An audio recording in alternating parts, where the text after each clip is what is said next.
এই ভিডিওটি না দেখলে আপনি মিস করবেন। আজকে আমি দেখিয়েছি 4টা ডিম দিয়ে ফ্যামিলির সবাই তৃপ্তি ভরে খেতে পারবেন এমন একটি কেক রেসিপি। পুরো ভিডিওটি আমার সঙ্গে থাকুন, তাহলে আপনিও বানাতে পারবেন। 4টা ডিমের জন্য প্রথমে আমি 2 কাপ ময়দা নিয়েছি। আপনারা চাইলে এখানে আটাও ব্যবহার করতে পারেন। তারপরে এর মধ্যে আমি দিয়ে দেব 2 চামচ কর্নফ্লাওয়ারটা কেকটাকে সফট করে, এই কারণে কর্নফ্লাওয়ারটা দেওয়ার চেষ্টা করবেন। তারপরে আমি দিয়েছি 1 চামচ বেকিং পাউডার, সামান্য একটু লবণ না চাইলে নাও দিতে পারেন, আমার ভালো লাগে টেস্ট তাই আমি দিয়েছি। তারপরে আমি সবগুলো উপকরণ ভালোভাবে ছেলে নেওয়ার চেষ্টা করবেন, ছেলে নিলে কেকটা অনেক ভালো হয়। তারপরে আমি স্প্যাচুলা দিয়ে সবগুলো শুকনো উপকরণ মিশিয়ে একটা পাশে রেখে দেব।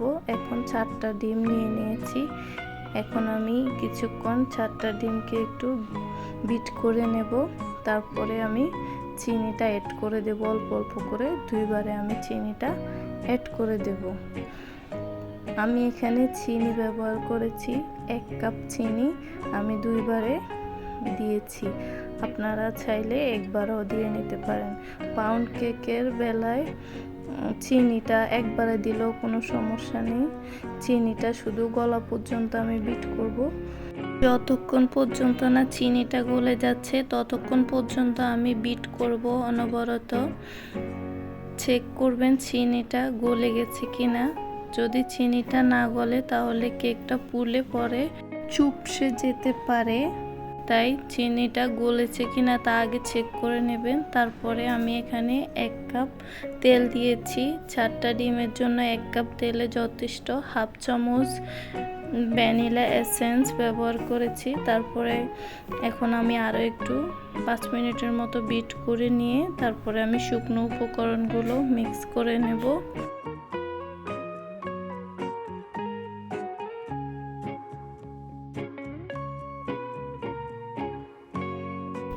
এখন আমি অল্প অল্প করে শুকনো উপকরণগুলো মিক্স করে নেব।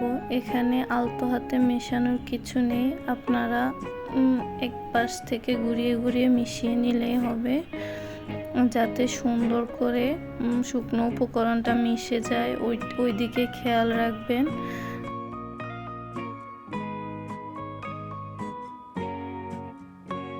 বেটারের ঘনত্ব বুঝে আমি এখানে তরল দুধ ব্যবহার করব।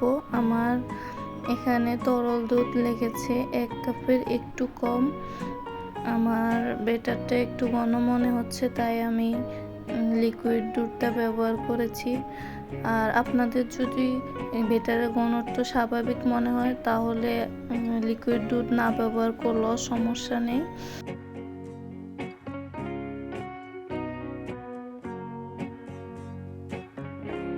বেটারটা ভালো করে মিশিয়ে নেবেন, তলাতে যাতে শুকনো উপকরণ লেগে না থাকে সেটা ভালো করে দেখে নেবেন। এই যে আমার বেটারটা একবারে স্মুথ হয়েছে।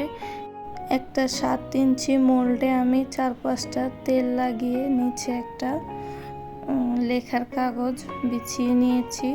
এখন আমি বেটারটা ঢেলে দিয়েছি। এখন আমি একটা কাঠি দিয়ে ভিতরের হাওয়াগুলো বের করে নেব।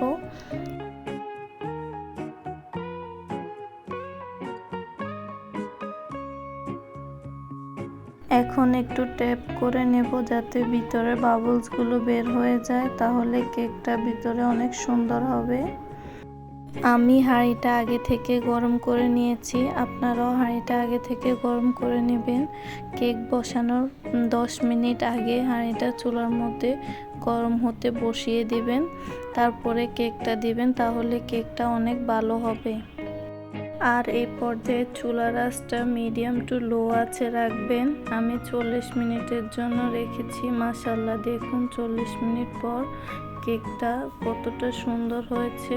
আর চেষ্টা করবেন হাঁড়ির তলায় লেখার কাগজ কিংবা পেপার দিতে, তাহলে কেকের কালারটা অনেক সুন্দর আসে। আমি কেকটা চুলা থেকে নামিয়ে গরম সুগার সিরাপ ব্রাশ করেছি। আপনারা চাইলে বাটারও ব্রাশ করে দিতে পারেন, এতে কেকটা অনেক সফট হয়। ঠান্ডা হওয়ার পর আমি কেকটাকে মোল্ড থেকে বের করে নিয়েছি।